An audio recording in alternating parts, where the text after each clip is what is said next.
నమస్తే welcome to special drive. ఇక భారతదేశం పాకిస్తాన్ ఉద్రిక్తతల మధ్య తుర్కీ మరొకసారి వార్తల్లో నిలిచింది. భారత్పై దాడికి తుర్కీ పాకిస్తాన్కు బహిరంగంగా మద్దతు తెలిపింది. భారత్పై దాడి చేసేందుకు పాకిస్తాన్కు డ్రోన్లను పంపింది. దీంతో ప్రస్తుతం బాయ్కాట్ తుర్కీ ప్రచారం దేశవ్యాప్తంగా ఊపందుకుంది. మొన్నటి వరకు సోషల్ మీడియాలో కొనసాగిన ఈ ట్రెండ్ ఇప్పుడు క్షేత్రస్థాయిలో అన్ని రంగాలకు వ్యాపిస్తోంది. ఇప్పటికే తుర్కీ టూరిజంపై దాని ప్రభావం పడింది. ఆ దేశానికి వెళ్లాలనుకునే అనేక మంది భారతీయ పర్యాటకులు విమాన టికెట్లు, హోటళ్ల బుకింగ్స్ను క్యాన్సిల్ చేసుకుంటూ ఉన్నారు. ఇప్పటికే 80% పైగా బుకింగ్స్ క్యాన్సిల్ అయినట్టుగా తెలుస్తోంది. రాజధాని అంకారా టూరిజం తీవ్రంగా ప్రభావితమైంది. భారతదేశం తుర్కీ మధ్య ఆర్థిక సంబంధాలు గత కొన్ని దశాబ్దాలుగా బలంగా ఉన్నాయి. ఆ దేశ అధ్యక్షుడు ఎర్డోగాన్ నాయకత్వంలోని తుర్కీ కాశ్మీర్ సమస్యపై పాకిస్తాన్కు మద్దతు ఇస్తూనే ఉంది. ఇక పహల్గామ్ ఉగ్రదాడి తర్వాత కూడా తుర్కీ బుద్ధి మారలేదు. దీనిపై భారత్లో తీవ్ర ఆగ్రహం వ్యక్తమవుతోంది. మరొక వైపు తుర్కీతో వాణిజ్యం బహిష్కరించాలని నినాదాలు తీవ్రమయ్యాయి. అటు వ్యాపారులు తుర్కీ నుంచి యాపిల్స్ దిగుమతి చేసుకోవడం మానేశారు.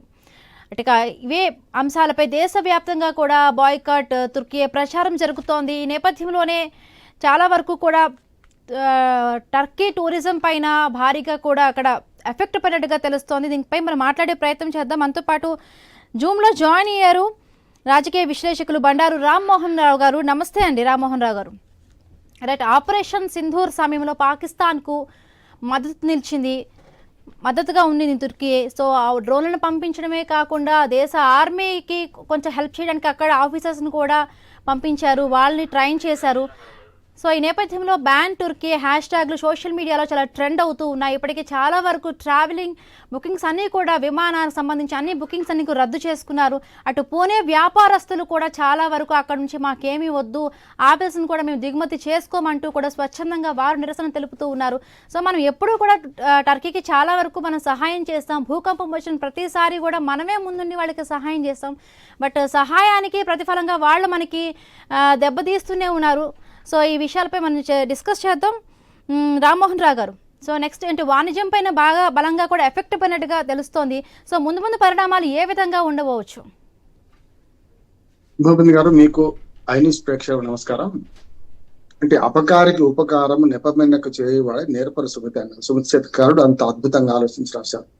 కానీ వీళ్ళు ఇప్పుడు ఉపకారికి అపకారం చేస్తున్నారు. మీరు అన్నారు ఇంతకుముందు నిన్న కూడా వాళ్ళకు 5.5 భూకంపం వచ్చింది. 23లో వచ్చిన భూకంపంలో సుమారు 60,000 మంది చనిపోతే ఫస్ట్ మనం ఆపరేషన్ దోస్త్ అని మనమే మొట్టమొదటి స్నేహస్తం అందించాం. అంటే మన దోస్తాన్ని చేస్తే వాడు దుష్మని చేస్తున్నారు కదా. మనం చూసాం పాకిస్తాన్కి మద్దతు ఇవ్వడమే, మామూలుగా నైతిక మద్దతు ఇవ్వడం, బయట నుంచి మాట సహాయం చేయడం వేరు. కానీ డ్రోన్లతో సహా విమానాలతో సహా సప్లై చేశారు వాళ్ళు. అంటే దీన్ని బట్టి ఏంది, మనం స్నేహస్తం అందిస్తుంటే వాళ్ళకు ఉపకారం చేస్తుంటే మనకు అపకారం చేస్తున్నారు.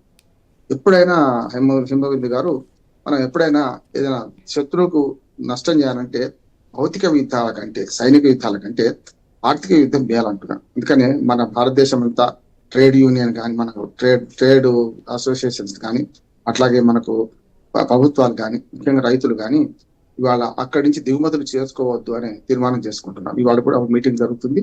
దానిలో కూడా ఈ తీర్మానం అవుతుందని నేను అనుకుంటున్నాను. అంటే ఆర్థికంగా నష్టపరిస్తే భౌతిక యుద్ధం కంటే ఎక్కువ నష్టపరిచే చర్య చేసినట్టు అవుతుంది. ఉదాహరణకు గ్రామాల్లో గతంలో భూస్వాములు, దొరలు లేకుంటే ఫీడల్ వ్యవస్థ ఉండేవాళ్ళు. ఫీడల్ వ్యవస్థలో ఉన్న వాళ్ళు ఏం చేశారంటే మంచిగా ఆర్థికంగా ఉంటే రాజకీయంగా ఆలోచిస్తారని చెప్పి ఆర్థికంగా వ్యవసాయంలో బాగున్న వాడిని మనకు ఫ్యాక్షనిజంలో చెట్లు నరికేయడం, అరటి చెట్లు నరికేయడం, లేకుంటే పంటకు వచ్చిన పొలాలను తగలబెట్టడం ఇట్లాంటి చేసేవాళ్ళు. అంటే ఆర్థికంగా నష్టపడితే మనకు ఎదురు రావాలని చెప్పి. సేమ్ ఇట్లాగే ఇవాళ మనం ప్రపంచవ్యాప్తంగా మనం చేయాల్సిన పని ఏంటంటే టర్కీని దూరం పెట్టాల్సిన అవసరం ఉందని అందరూ గుర్తిస్తున్నారు. ఉదాహరణకు మనకు 160,000 టన్నుల ఆపిల్ దిగుమతి చేసుకుంటున్నాం వాళ్ళ నుంచి. మొత్తం ప్రపంచం నుంచి 40 దేశాల నుంచి దాదాపు 3 నుంచి 5 లక్షల టన్నుల ఆపిల్ దిగుమతి చేసుకుంటుంటే అందులో 1/3 ఒక టర్కీ నుంచి దిగుమతి చేసుకుంటున్నాం మనం. దాన్ని ఆపమని చెప్పి ఇవాళ ఆపిల్ రైతులు కొడుతున్నారు. మన ఆపిల్ పంటకు మంచి విలువ వస్తుంది, కాశ్మీరులు బాగుపడతారు కదా, అందుకని అదొకటి. అట్లానే పాలరాయి, ఇతరత్ర గ్రానైట్ ఇవన్నీ కూడా మనం అక్కడి నుంచి తీసుకొచ్చుకుంటున్నాం. దాన్ని తగ్గించాల్సిన అవసరం ఉందండి. ఇమ్మీడియట్ తగ్గించడానికి అయితే మంచి అవకాశం ఏంటంటే మనకు ఈ ఆపిల్ దిగుమతి తగ్గించుకుంటే వాళ్ళ ఆర్థిక వ్యవస్థ నష్టం చేయగలుగుతాం. కనుక ఇవాళ అన్ని ట్రేడ్ యాక్టివిటీస్ అన్ని నిలిపివేసి వాళ్ళని ఆర్థిక దిగ్బంధనం చేస్తే సుమారు $5 నుంచి $6 బిలియన్ మనము వ్యాపారం చేస్తున్నాం, ఆ దేశం నుంచి మనం చేసుకుంటున్నాం, దిగుమతి చేసుకుంటున్నాం. మహా అయితే వాళ్ళు మనం నష్టం చేసేది ఏముంటదంటే అందులో 20వ వంతు కూడా మనం నష్టం చేయలేదు. ఎందుకంటే ఆ దాన్ని 5వ వంతు కూడా నష్టం చేయలేదు వాళ్ళు మనకు. ఎందుకంటే $50,000 ఎగుమతులు మాత్రమే మనం చేస్తున్నాం. అది కూడా పారిశ్రామిక ఉత్పత్తులు మనకు రసాయనిక మన వావి చేస్తున్నాం కనుక పెద్దగా ఏముండకపోవచ్చు. కానీ ఆర్థిక యుద్ధం చేయాల్సిన అవసరం అయితే వాళ్ళే కల్పించుకున్నారు. తప్పనిసరి వాళ్ళని దూరం పెట్టాలని ప్రపంచం అంతా కోరుతుంది. మనం కూడా, మన భారతీయులు కూడా అనేక రకాల వ్యాపారాలు మనం అక్కడి నుంచి దిగుమతి చేసుకునే వ్యాపారం నిలిపోయాయని కోరుతున్నాం. ఎస్, అంటే రామ్మోహన్ రావు, అలాగే దేశ భద్రత దృష్ట్యా అంటే అక్కడున్న అంటే టర్కీలో ఉన్న ఒక యూనివర్సిటీతో మనకి జవహర్లాల్ నెహ్రూ యూనివర్సిటీ పరంగా కూడా అంటే విద్యా సంస్థలకి సంబంధించి కూడా వాళ్ళు కూడా ఒక ఒప్పందాన్ని MOU ఏదైతే ఉందో వాళ్ళు కూడా రద్దు చేసుకుంటున్నారు. సో అంటే వాళ్ళకి చాలా వరకు ఎఫెక్ట్ అయ్యే పరిస్థితి ఉంటుంది. సో ధైర్యంగానే అంటే బహిరంగంగానే పాకిస్తాన్కి మద్దతు తెలుపుతుంది. సో ఇవన్నీ కూడా ఇప్పుడు టర్కీకి చాలా వరకు కూడా ఎఫెక్ట్ అయ్యే పరిస్థితులు ఉన్నాయి. సో ఇకనైనా కూడా అంటే పాకిస్తాన్కి మనం చూసాం, నేను ఎర్డోగాన్ కూడా ఆయన బహిరంగంగానే చెప్తూ ఉన్నాడు, పాకిస్తాన్ ఇంకా మాకు మిత్రదేశంగానే మాట్లాడుతున్నా అని చెప్పి మాట్లాడుతున్నాడు. సో వాళ్ళకి ఎఫెక్ట్ అవుతున్నా కూడా ఎందుకు ఆయన ఈ విధంగా ప్రవర్తిస్తున్నారు అనుకో మనం. ఇంటికంటే మతం గొప్పది వాళ్ళకి. మతం మత్తు మందులో ఉన్న వాడికి మనం ఏం చెప్పినా లాభం లేదు. అంటే మామూలుగా ఇవాళ ప్రపంచం అంతా ఒక కుగ్రామంగా మారిపోయి ప్రపంచం అంతా ఆర్థిక సంబంధాలు పెరుగుతున్న క్రమంలో ఆర్థిక సంబంధాల నుంచి ఆర్థిక యుద్ధాలు వస్తున్నాయి, అట్లానే వాణిజ్య యుద్ధాలు వస్తున్నాయి. ట్రంప్ చేసే పని అదే కదా, సుంకాల యుద్ధం చేస్తున్నారు. కనుక దీన్ని అర్థం చేసుకుంటే అయిపోయేది. కానీ వాళ్ళు అట్లా లేరు. మతం అనే మత్తు ముందు ఇవన్నీ బలాదూరు అవుతున్నాయి. అందుకని పాకిస్తాన్ కు పూర్తిగా మద్దతు చేస్తున్నాయి. దాదాపు ముస్లిం కంట్రీస్ 40 నుంచి 50 దాకా ఉంది ప్రపంచం మొత్తంలో కూడా. 50 దేశాల్లో ఉన్న వాళ్ళని ఈ రెండు, అజర్బైజాన్ ఒకటి, టర్కీ ఒకటి, రెండే ఎట్లా ఎందుకు చేస్తున్నాయంటే వాళ్ళ చావు వాడు కొని తెచ్చుకుంటున్నారు అని చెప్పాలంటే. రేపు పొద్దున పాకిస్తాన్ సహాయం చేస్తే తీసుకునేది కదా, అది ఇచ్చేదేం కాదు. పాకిస్తాన్ తో వ్యాపార సంబంధాలు పెద్దగా లేవు, టర్కీకి వాణిజ్య సంబంధాలు అంతకంటే లేవు. వీళ్ళు ఇచ్చేది లేదు, వాళ్ళు అడుక్కోవడమే కదా. పాకిస్తాన్ ముస్లిం దేశం అయిపోయింది, వాళ్ళ ఉగ్రవాద దేశం అయిపోయింది, ఉగ్రవాదానికి కేంద్రంగా మారింది. ఉగ్రవాదాన్ని ప్రోత్సహిస్తే ఏమవుతుందో అని టర్కీ కూడా తెలిసి రావాలి. ఇప్పుడు ప్రతిసారి భూకంపాలు వస్తున్నాయి. 23 నిన్న కూడా భూకంపం వచ్చింది. అటువంటిప్పుడు ఆదుకునేవాడు ఎవరైనా ఆలోచించి అన్న మన మందుల నుంచి మొదలుకొని అన్ని ఫస్ట్ సప్లై చేసింది మనమే, ఫస్ట్ ఆదుకుంది మనమే ఆపరేషన్ దోస్త్ కింద.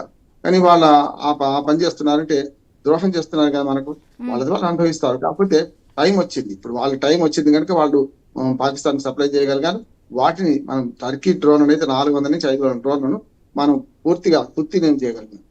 దానిలో బయటపెట్టింది అంటే టర్కీ సప్లై చేసిన డ్రోన్లు కూడా ఎక్కడి వెంట చైనా ఇచ్చినవి. అంటే చైనా వయా టర్కీ ద్వారా సప్లై చేసింది మనకు.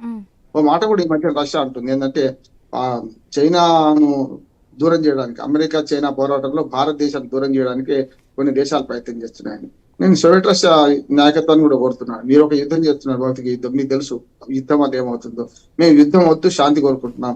అటువంటిప్పుడు చైనాను కంట్రోల్ చేయాల్సిన బాధ్యత రష్యాకు ఉంది కదా. అందుకని టర్కీ లాంటి దేశాన్ని కూడా కంట్రోల్ చేసే అవకాశం మన సోవియట్ రష్యాకు ఉంది అంటున్నాం మేము. అమెరికా వాళ్ళను ఎంత ఉన్నా, టర్కీ ముస్లిం వాళ్ళలో ఎంత ఉన్నా, ఒకసారి చైనా చెప్తే వింటదేమో నేను అనుకుంటున్నాను. ఆయన చైనా చెప్తే వింటదంటే చైనా ఎవరు చెప్తే వింటది, రష్యా చెప్తే వింటది. కనుక ఈ రకంగా మనకు సహాయం చేసే వాళ్ళు నిజంగా చెప్పాలంటే భౌతికంగా సహాయం చేసే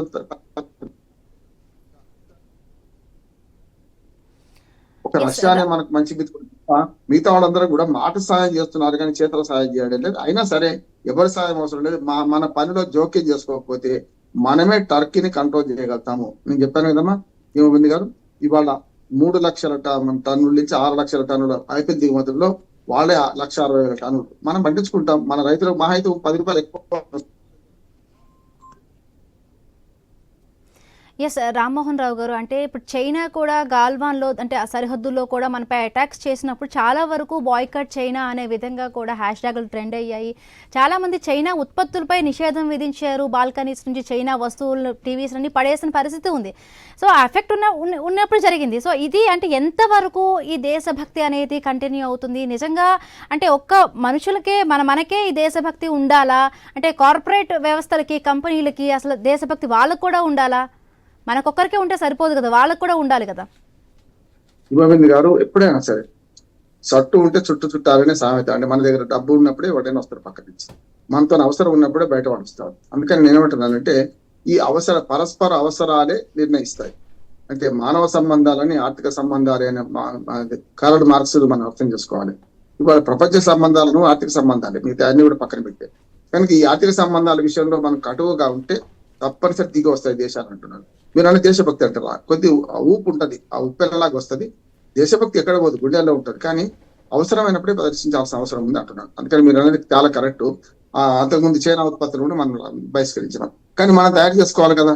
made in India, make in India అని మనం విఫలమైన తర్వాతనే కదా చైనా ఉత్పత్తులు తీసుకుంటున్నాం. అన్నిటికంటే చైనా ఉత్పత్తులు ఏంటంటే వాళ్ళకు మానవ వనరులు ఎక్కువ, మనకంటే ఎక్కువ, తక్కువతో తయారు చేస్తున్నారు. మనం తయారు చేసుకోవడానికి ఒక ఫ్యాక్టరీ పెట్టి, ఒక కంపెనీ పెట్టి, పెద్ద ఎత్తున దాని ఇండస్ట్రీ పెట్టి దాన్ని చేసుకునే దానికన్నా కొనుక్కుంటే అంతకన్నా తక్కువ దగ్గర కొనుక్కుంటున్నాం. పరస్పర అవసరాలు అట్లా ఉంటాయి. ఎందుకుంటున్నాం మనం చైనా మాల్ ఎందుకుంటున్నాం అంటే అందుకోండి. కానీ చైనా మాల్ అంటే అన్నిట్లో చైనాకి మనం పనికిరాదని మనకు ఎగుమతి చేసుకునేది కన్నా ఎక్కువగా దిగుమతి చేసుకునే వస్తువులే ఎక్కువ ఉన్నాయి. సో ఇవన్నీ అదే. వాళ్ళకి మనం ప్రాఫిట్ ఇస్తున్నాం, మరి ప్రతిఫలంగా వాళ్ళందరూ మనకి మన దేశానికి అందరూ విరుద్ధంగా వాళ్ళు ప్రవర్తిస్తున్న పరిస్థితి కనిపిస్తోంది ఇక్కడ. అవునమ్మా. ఎందుకంటే మనం పాలు పోస్తుంటే వాళ్ళు విషం పోస్తున్నారు అనమాట. మనం ఏం చేయొచ్చు అంటే కంట్రోల్ చేయడానికి ఒకేసారి సాధ్యం కాదంటున్నాను కదా. చైనా ఉత్పత్తులు మనం దిగుమతి చేసుకోకుండా ఉండాలంటే మనమైతే సెల్ఫ్ సస్టైన్ కావాలి కదా. ఉమ్, అది కావాలి. ఇప్పుడు మన కన్జ్యూమరిజం చాలా పెద్దది. మన భారతదేశ జనాభా చైనాను మించిపోయింది. 145 కోట్ల దాకా వస్తున్నాం మనం.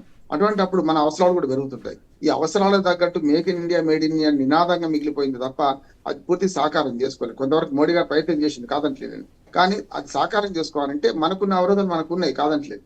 కానీ చైనాకు ఉన్న అడ్వాంటేజ్ ను వాళ్ళు వాడుకుంటున్నారు. వాడుకొని వాణిజ్య యుద్ధం చేయడానికి చైనాతో మనం సరిపోవు. ఎందుకంటే ఒక ఈ ఉత్పత్తులు ఏవి మనం ఆపలేము కూడా. ఉదాహరణకు మనకు పతంగుల మాంజదార నుంచి మొదలుకొని ఉమ్. పతంగులు కూడా తయారు చేసిన మన కైట్స్ కూడా మనం దిగుమతి చేసుకుంటున్నాం కదా. వాళ్ళు చిన్న చిన్న కారు బొమ్మలు, పిల్లలు ఆడుకునే వస్తువులు, పిల్లలు ఆడుకునే ఆట బొమ్మలు, ఇవన్నీ కూడా వాళ్ళు తయారు చేస్తున్నారు. మనం తయారు చేస్తే అంతకంటే డబ్బులు అవుతాయి మన దగ్గర. ఎస్. గతంలో అంటే మాల్దీవ్స్కి బుద్ధి చెప్పినట్టే మోదీ ఏ విధంగా బుద్ధి చెప్పారో అంటే అలాగే ఇప్పుడు టర్కీకి కూడా అంటే బుద్ధి చెప్పినప్పుడు కూడా మాల్దీవ్స్ అధ్యక్షుడు కాలబేరానికి వచ్చారు.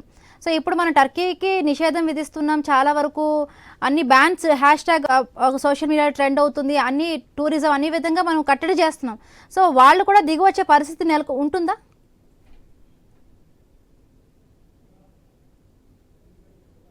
రామ్మోహన్ రావు గారు.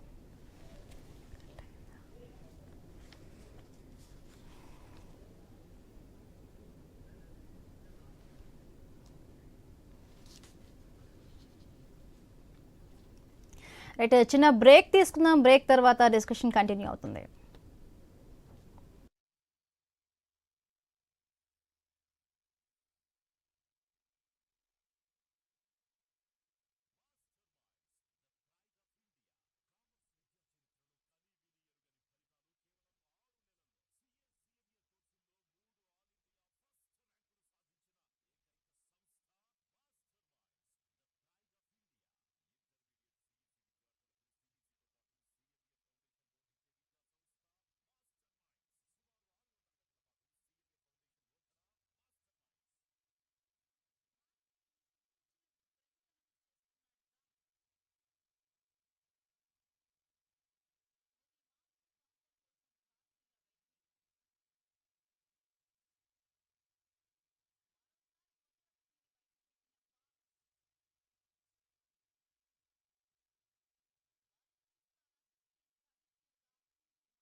Right, welcome back. దేశవ్యాప్తంగా కూడా బాయ్కాట్ తుర్కీ ప్రచారం జోరందుకుంది. సోషల్ మీడియాలో ఎక్కువగా కూడా హ్యాష్ ట్యాగ్లో బాయ్కాట్ తుర్కీ, బ్యాన్ తుర్కీ అని చెప్పి ఎక్కువగా నినాదాలు వస్తూ ఉన్నాయి. సో ఈ నేపథ్యంలో మనం మాట్లాడుతున్నాం. రామ్మోహన్ రావు గారు, అంటే గతంలో మాల్దీవ్స్కి ఏ విధంగా బుద్ధి చెప్పారో ప్రధాని మోడీ, ఆ తర్వాత అక్కడికి చాలా వరకు పర్యాటకంకి ఎవరూ వెళ్ళలేదు. సో కాలబేరానికి ఆ మాల్దీవ్స్ అధ్యక్షుడు రావడం జరిగింది. ఇప్పుడు కూడా మనం టర్కీపై చాలా వరకు అన్ని నిషేధం విధిస్తూ ఉన్నాం. ఈ నేపథ్యంలో టర్కీ ఏమైనా పునరాలోచిస్తుందా? ఎట్లా ఉండొచ్చండి? హిమబింద్ గారు మంచి ఉదాహరణ మనకి ఇది మాల్దీవ్స్ విషయంలో. మాల్దీవ్స్ కొంత తోకజాడిచ్చి చైనాకు మద్దతుగా ఆ కొత్త అధ్యక్షుడు వెనక్కి కాగానే ఆయన చైనాకి వెళ్ళి తోకజాడిస్తే మనం ఏం చేసాం, మన మోడీ గారు లక్షద్వీప్కి వెళ్ళి మాల్దీవ్స్ కంటే అద్భుతమైన సౌందర్యమైన దీవులు ఉన్నాయి, మనకు ఒక రకంగా ముత్యాల దీవులు ఉన్నాయి, మన బ్రహ్మాండమైన దీవులు ఉన్నాయని చెప్పి మనం ప్రచారం చేసుకుంటే ఒక రకంగా టూరిజం బ్రాండ్ అంబాసిడర్ గా మన గాంధీ గారు మన మోడీ గారు దాని వెంటనే మనం దాన్ని సొంతం చేసుకొని అప్పుడు మన లక్షద్వీప్ కు మన విమానాలు పెరిగినాయి, ప్రయాణాలు పెరిగినాయి, పెద్ద ఎత్తున మనం అక్కడికి వెళ్ళాం. ఆ తర్వాత తాను తప్పు తెలుసుకొని మళ్ళీ భారత్ తో సత్సంబంధాలు కొనసాగే ప్రయత్నం చేశారు. అందుకే అంటున్నాను, అపకారికి ఉపకారం. ఆఫ్ఘనిస్తాన్ లో పార్లమెంట్ భవనం కట్టించాం. మాల్దీవ్స్ కు మొత్తం మౌలిక వసతులని మనం ఏర్పాటు చేసినాయి. మాల్దీవ్స్ లో అయితే వరకు చెప్పానంటే చైనా వాళ్ళలో పడే జయంగా చేసినాం, దానికి తగిన బుద్ధి చెప్పినాం. ఇప్పుడు కూడా టర్కీకి తగిన బుద్ధి చెప్పాల్సిన అవసరం ఉంది.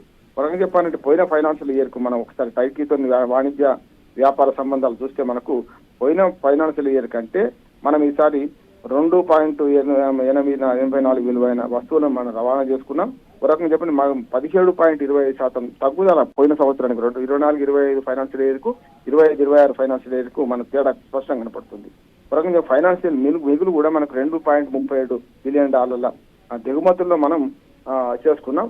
మనకు అక్కడి నుంచి దిగుమతులు వచ్చేవి మహా అయితే ఎగుమతులు మనం చేసేది 1.5 మాత్రమే ఆ దానిలో చూసుకుంటే. అట్లా మనం టర్కీతోని ఒక రకంగా చెప్పాలంటే మనకు 50% పై రాటాతో న్యూఢిల్లీ నుంచి అంకారాకు అత్యధికంగా మనం చేసేది ఇంజనీరింగ్ వస్తువులు ఎగుమతి అవుతాయి. మనం ఇక్కడి నుంచి సేంద్రియ మరియు అకర్బన రసాయనాలు ఎగుమతి అవుతాయి. ఎలక్ట్రానిక్ వస్తువులు, మందులు, మరి ఔషధాలు, పెట్రోలియం ఉత్పత్తులు మనం ఎగుమతి చేసుకుంటాం ఇక్కడి నుంచి. అది ఆపేస్తాం, ఏముంది అక్కడి నుంచి ఒక రకంగా చెప్పాలంటే ఆపేసిన మనం దిగుమతి చేసుకునేది ఏంటంటే పాలరాయి, ఆపిల్, బంగారము, కూరగాయలు, సిమెంటు, సున్నము, మినరల్ ఆయిల్స్. ఇవి భారతదేశం టర్కీ నుంచి దిగుమతి చేసుకునే వస్తువులు. వీటి ఆపేస్తే మన దగ్గర ఇవి లేని ఇల్లు అన్నీ ఉన్నాయి మన దగ్గర. అవసరమైతే మన ఆపిల్ ధర 4 పైసలు పెరుగుతుండొచ్చు, 4 రూపాయలు పెరుగుతుండొచ్చు, కానీ దానివల్ల మన రైతులే బాగుపడతారు కదా. అందుకని ఇప్పుడు వ్యవసాయ శాఖ మంత్రికి మన రైతులు వినతిపత్రం సమర్పించబోతున్నారు ఇవాళ. ఏమనంటే, అయ్యా మీరు టర్కీ ఉత్పత్తులు ఆపండి, ఆ 1,60,000 టన్నులు మేము ఒక 6 నెలల్లో రికవరీ చేసి మేము ఇక్కడి నుంచి మేము సప్లై చేయగలుగుతామని చెప్పి. అంటే ఈ మధ్యన ఆపిల్ కాశ్మీర్లో కాదు, కొంచెం అంతకంటే చలి తక్కువ ఉన్న ప్రాంతాలకు పంపిస్తున్నాం. ఎందుకు మన తెలంగాణ ఆపిల్ అని తెలంగాణలో కూడా మనం కొన్ని ప్రాంతాల్లో ఆపిల్ పండిస్తున్నాం. ఆంధ్రప్రదేశ్ లోని మనకు మన ఏమంటారు దాన్ని అరకు లోయలో పండిస్తున్నాం మనం. అంటే ఆ రకంగా మనం కూడా కొన్ని ఉత్పత్తులు పెంచుకుంటున్నాం. అందుకని మనం దాంతో నష్టపోయేది ఏం లేదు. చాలా వరకు ఇప్పుడు శివరాజ్ సింగ్ మన వ్యవసాయ శాఖ మంత్రి నిర్ణయం తీసుకుంటే ఆపిల్ దిగుమతి ఆపేసుకుంటాం, నష్టమేం లేదు అంటున్నాను. అందుకని మెల్లమెల్లగా ఈ దిగుమతులు ఎగుమతుల మీద మనం కరెక్ట్ గా తీసుకుంటే మీరు అన్నట్టు ఏది మాల్దీవ్స్కి ఎట్లా బుద్ధి చెప్పినో టర్కీకి కూడా బుద్ధి చెప్పడానికి అవకాశం ఉన్నది. అన్నిటికంటే ఆర్థిక అవసరాల కంటే మించింది ఏం లేదు కనుక ఆర్థిక అవసరాల మీద వాళ్ళ మీద కంట్రోల్ పెడితే వాళ్లకు మన అవసరం తెలిసి వస్తుంది. అతి పెద్ద జనాభా, మరి అవసరాలు కూడా మన పెద్ద దిగుమతులకు మన వాళ్ళ దేశాన్ని దిగుమతి చేసుకునే క్రమంలో $5.35 బిలియన్ కూడా కాదు బిలియన్ డాలర్ల ఉత్పత్తులు మనం దిగుమతి చేసుకుంటున్నాం. అది ఆపితే మంచిది అంటున్నాను నేను. ఎస్, అలాగంటే రామ్మోహన్ రావు గారు, అంటే అమెరికా వైఖరిని కూడా మనం ఇక్కడ ఒకసారి మాట్లాడుకుంటే, అంటే పాకిస్తాన్ కూడా మన దేశంతో గొప్ప దేశం అంటూ కూడా ట్రంప్ అక్కడ మాట్లాడడం జరిగింది. సో అమెరికా నుంచి మనం పెద్ద ఎత్తున కూడా మనం అన్ని మనం సరఫరా అక్కడ నుంచి దిగుమతి చేసుకుని కొంటున్నాం. అంటే ఇప్పుడు మొన్న జరిగిన పహల్గామ్ అటాక్లో కూడా F-16 సంబంధించిన అమెరికా యుద్ధ విమానమే మనం దాన్ని పేల్చేసాం, డ్రోన్ని. సో అక్కడ కూడా మనం దాన్ని బ్యాన్ చేయాల్సిన అవసరం ఉంది కదా.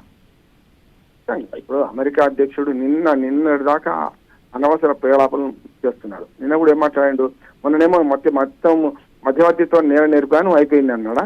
నిన్నేమన్నాడు, అసలు మధ్యవర్తిగా మేము లేము, కేవలం వాళ్ళు అడిగితే అంతవరకు చేసిన వాళ్ళే కుదుర్చుకున్నారు, ద్వైపాక్షిక ఒప్పందం నిన్ననే మాట్లాడాడు.